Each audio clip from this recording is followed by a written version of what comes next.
বিবেকানন্দ কাঁদছেন এ ভাবাই যায় না।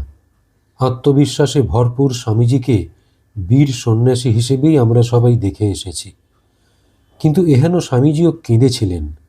তবে এই কান্না জীবনযুদ্ধে হেরে যাবার কান্না নয়, তাঁর প্রতি ঠাকুর রামকৃষ্ণদেবের ভালোবাসা উপলব্ধি করার কান্না।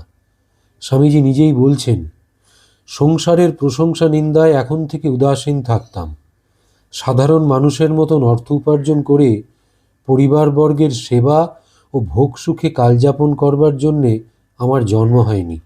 এ কথায় দৃঢ় বিশ্বাস জন্মানোর ফলে পিতামহের মতো গোপনে সংসার ত্যাগ করবার জন্যে প্রস্তুত হতে লাগলাম।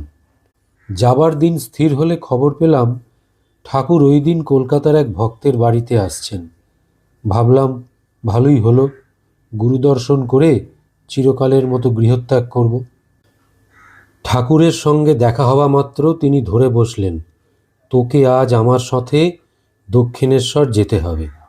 নানা ওজর করলাম, কিন্তু কিছুতেই ছাড়লেন না। অগত্যা তার সঙ্গে গেলাম।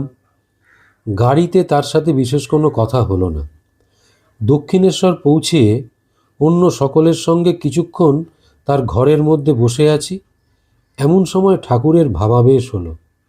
দেখতে দেখতে তিনি নিকটে এসে আমাকে সস্নেহে ধরে সজল নয়নে গাইতে লাগলেন, কথা কহিতে ডরাই, না কহিতেও ডরাই, মনে সন্দেহ হয় বুঝি তোমায় হারাই হারাই।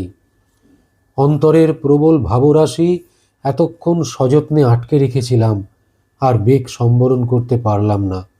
ঠাকুরের মতন আমারও বুক চোখের জলে ভেসে যেতে লাগলো। নিশ্চয়ই বুঝলাম ঠাকুর সব কথা জানতে পেরেছেন। আমাদের এরকম আচরণে অন্য সকলে স্তম্ভিত হয়ে গেল।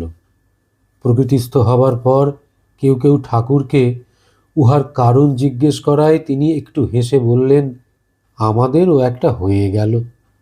পরে রাত্রে অপর সকলকে সরিয়ে আমাকে তিনি কাছে ডেকে বললেন, জানি আমি তুমি মার কাজের জন্য এসেছ, সংসারে কখনোই থাকতে পারবে না, কিন্তু আমি যতদিন আছি ততদিন আমার জন্যে থাকো।